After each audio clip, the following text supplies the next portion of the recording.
কোটা সংস্কারপন্থী শিক্ষার্থীদের রাজাকার রাজাকার স্লোগানের প্রতিবাদে বিক্ষোভ মিছিল ও ছাত্র সমাবেশ করেছে ইসলামী বিশ্ববিদ্যালয় শাখা ছাত্রলীগ। সোমবার বেলা 11:30টায় দলীয় টেন্ট থেকে বিক্ষোভ মিছিল বের করা হয়। বিশ্ববিদ্যালয়ে এবং শিক্ষা প্রতিষ্ঠানে চলমান কোটা সংস্কার, যে সংস্কারের নামে একটা উদ্ভূত পরিবেশ সৃষ্টি হয়েছিল ছাত্রলীগের পক্ষ থেকে, আমরাও যেহেতু মামলাটা উচ্চ আদালতে বিচারাধীন, আমরা সে কারণে শিক্ষার্থীদের কোনো রকম সহিংস কোনো রকম সংঘাত এবং জনগণের সামান্য পরিমাণ যেন তাদের চলাচল এবং জানমালের ক্ষতি না হয়, সে কারণে শিক্ষার্থীদের আহ্বান জানিয়েছিলাম।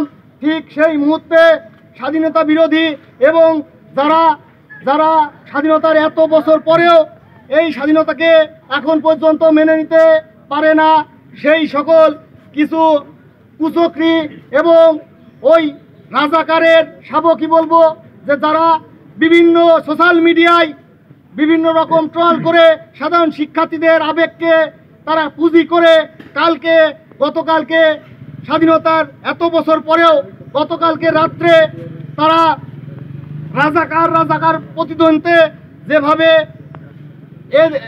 এই শিক্ষা প্রতিষ্ঠানে সহ সকল জায়গায় তারা যেভাবে স্লোগান দিয়েছে, আমরা ধিক্কার জানাই। আমরা শিক্ষার্থী সমাজকে উদাত্ত আহ্বান জানাই, আপনারা কারোর পাতা ফাঁদে পা না দিয়ে, কোনো রকম উস্কানিতে পা না দিয়ে আপনারা অত্যন্ত সুশৃঙ্খলভাবে সংযতভাবে জননেত্রী দেশরত্ন শেখ হাসিনার প্রতি আস্থা প্রদর্শন করবেন।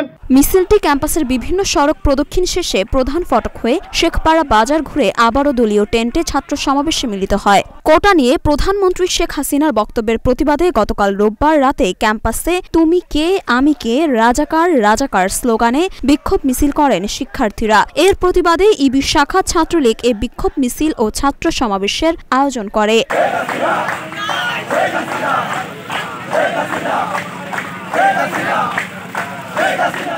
মরিয়ম মিম, ঢাকা পোস্ট।